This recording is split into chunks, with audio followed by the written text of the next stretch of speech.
au programme de cette vidéo.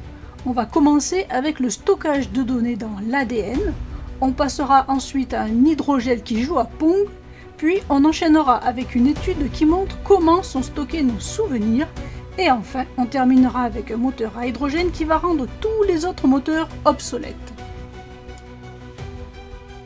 Les scientifiques ont réussi à stocker une quantité phénoménale de données dans une molécule d'ADN, ouvrant ainsi la voie à une nouvelle ère du stockage numérique. Traditionnellement, nous stockons nos données sur des disques durs ou dans le cloud, mais ces méthodes ont leurs limites. Les disques durs peuvent tomber en panne et le cloud dépend d'une infrastructure énergétique importante. L'ADN, en revanche, est une molécule extrêmement stable et dense en informations. Mais comment ça marche? Les chercheurs ont développé un système ingénieux qui permet de traduire les données numériques, les 0 et les 1 de nos ordinateurs, en séquences d'ADN. Ces séquences sont ensuite stockées sur un support spécialement conçu à cet effet. Pour récupérer les données, il suffit de séquencer l'ADN, un processus qui est devenu de plus en plus rapide et abordable ces dernières années. Les avantages sont nombreux car l'ADN peut stocker une quantité de données bien supérieure à celle d'un disque dur et ce, dans un volume infiniment plus petit. L'ADN est une molécule extrêmement stable, capable de conserver l'information pendant des milliers voire des millions d'années. Les chercheurs ont réussi à développer un système permettant d'effacer et de réécrire les données stockées dans l'ADN tout comme on le fait avec un disque dur. Les applications potentielles sont vastes car l'ADN pourrait être utilisé pour archiver des données importantes comme les patrimoines culturels, les données scientifiques ou encore les archives gouvernementales. Le stockage de données dans l'ADN pourrait permettre de développer de nouveaux types d'ordinateurs, plus petits, plus rapides et plus économes en énergie. Et enfin, cette technologie pourrait également trouver des applications en biotechnologie, par exemple pour concevoir de nouveaux matériaux ou de nouveaux médicaments. En résumé, le stockage de données dans l'ADN représente une avancée majeure dans le domaine de l'informatique. Cette technologie pourrait révolutionner la façon dont nous stockons et traitons l'information et aussi ouvrir la voie à de nouvelles applications encore insoupçonnées. Par contre, il y a quelques points à noter. En effet, le coût, la synthèse et le séquençage de l'ADN restent encore coûteux, mais les prix baissent rapidement. La vitesse d'écriture et de lecture des données dans l'ADN est encore lente par rapport aux disques durs traditionnels, mais les chercheurs travaillent activement pour améliorer ses performances. La manipulation de l'ADN nécessite des connaissances spécialisées et des équipements sophistiqués. En conclusion, bien que des défis restent à relever, le stockage de données dans l'ADN est une technologie prometteuse qui pourrait transformer notre monde numérique dans les années à venir. Sujet suivant avec un hydrogel, un jeu vidéo et une découverte surprenante. Les scientifiques ont réussi à faire jouer un jeu vidéo à un gel sans vie. Cette avancée majeure, réalisée par une équipe de chercheurs de l'université de Reading, ouvre de nouvelles perspectives dans le domaine de l'intelligence artificielle et de la robotique. L'hydrogel utilisé dans cette expérience est un matériau spécial qui réagit à l'électricité. En appliquant des charges électriques à différents endroits du gel, les chercheurs ont pu le faire bouger et contrôler une raquette virtuelle dans le jeu Pong. Au fil des parties, le gel a appris à mieux anticiper les mouvements de la balle et à améliorer ses performances. Ce phénomène étonnant s'explique par la présence d'ions dans l'hydrogel. Ces ions, sous l'influence du courant électrique, migrent à l'intérieur du gel, provoquant des changements de forme. C'est un peu comme si le gel se souvenait des meilleures actions à effectuer pour gagner la partie. Mais on peut se demander quelles sont les implications de cette découverte. Tout d'abord, une nouvelle approche de l'intelligence artificielle. Les chercheurs espèrent s'inspirer de ce modèle pour développer des systèmes d'intelligence artificielle plus simples et moins énergivores. Ensuite, des applications dans la robotique. Ces hydrogels pourraient être utilisés pour créer des robots souples et adaptables. Et enfin, une meilleure compréhension des processus cognitifs. En effet, en étudiant comment un matériau inerte peut apprendre, les scientifiques pourraient mieux comprendre les mécanismes de l'apprentissage chez les êtres vivants. En résumé, cette découverte est une véritable révolution dans le monde de la science des matériaux. Elle démontre que des matériaux simples peuvent présenter des comportements complexes et apprendre de leur expérience. En quelques mots, un gel qui joue à Pong, c'est un peu comme si votre éponge de cuisine commençait à résoudre des énigmes.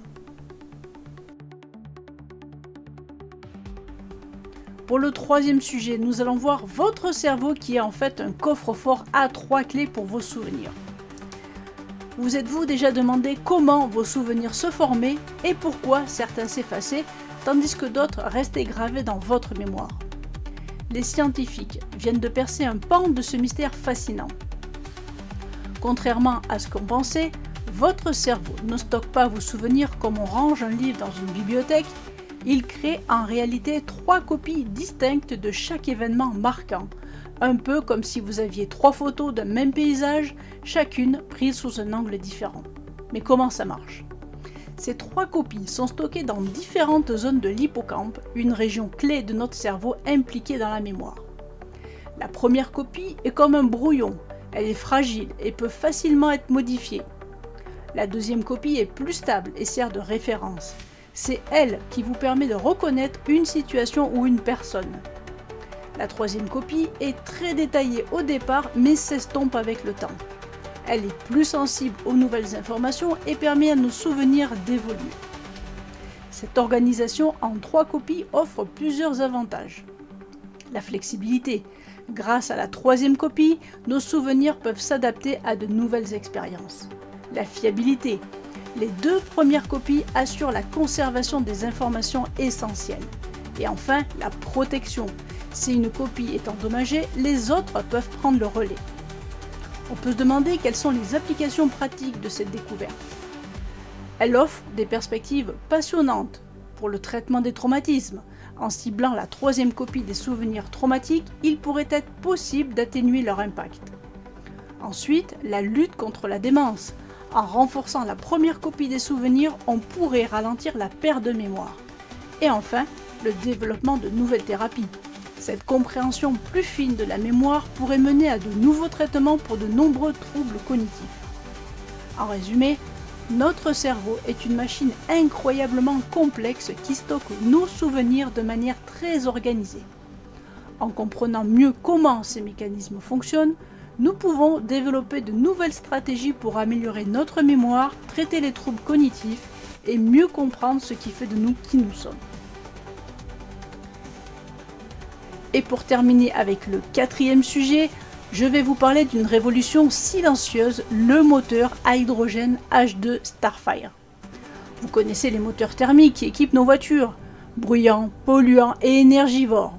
Imaginez maintenant un moteur qui ne produit quasiment aucune émission, qui est 2 fois plus efficace et qui fonctionne à l'hydrogène, une énergie propre. C'est la promesse du moteur H2 Starfire développé par l'entreprise Asron Aerospace. Ce qui distingue le H2 Starfire, c'est son rendement exceptionnel de 60%. Pour vous donner une idée, les moteurs traditionnels n'atteignent généralement que 20%. Cela signifie que le moteur H2 transforme une bien plus grande part de l'énergie de l'hydrogène en mouvement, réduisant ainsi considérablement la consommation et les émissions. Mais alors, comment ça marche? Ce moteur utilise une technologie de pointe, un piston rotatif. Imaginez des pistons qui tournent en cercle au lieu de monter et de descendre. Cette conception réduit les frottements et les pertes d'énergie, ce qui contribue à son rendement élevé. De plus, le moteur est constitué de seulement 82 pièces, ce qui le rend simple, fiable et durable. Au niveau des avantages environnementaux, il y a 0 émission locale. Le seul déchet produit par le moteur est de l'eau. Ensuite, la réduction des gaz à effet de serre. En utilisant de l'hydrogène produit à partir d'énergies renouvelables, ce moteur contribue à lutter contre le changement climatique. Et enfin, moins de bruit. Le moteur est beaucoup plus silencieux qu'un moteur thermique traditionnel. Si les tests confirment les performances exceptionnelles du H2 Starfire, ce moteur pourrait révolutionner le secteur automobile et bien au-delà. Imaginez des voitures électriques à hydrogène, des camions propres et silencieux, voire même des avions à hydrogène. Bien que prometteur, le moteur H2 en est encore au stade du prototype. Il reste encore des défis à relever, notamment en termes de coûts de production et de disponibilité de l'hydrogène. En conclusion, le moteur H2 Starfire représente une avancée majeure dans le domaine de la propulsion. Il offre une alternative propre et efficace au moteur thermique traditionnel. Bien que des questions restent en suspens, cette innovation ouvre de nouvelles perspectives pour un avenir plus durable. Pour résumer, on a un moteur révolutionnaire. Le H2 Starfire est plus efficace et moins polluant que les moteurs traditionnels. On a une technologie de pointe. Le piston rotatif est une conception simple qui optimise le rendement. Un avenir prometteur. En effet, ce moteur pourrait transformer le secteur des transports. On a quand même quelques questions à se poser. Quelles sont les prochaines étapes pour ce projet? Et surtout, quand pourrons-nous voir des voitures équipées de ce moteur sur nos routes? Et enfin, quels sont les défis à surmonter pour développer une infrastructure de production et de distribution d'hydrogène? Voilà, on est arrivé au bout de cette vidéo dédiée à l'actualité technologique. Pour ceux qui le souhaitent, je vous laisse quelques images complémentaires du fameux moteur. N'oubliez pas de vous abonner, de liker et de partager cette vidéo si elle vous a plu. Allez, à très bientôt tout le monde!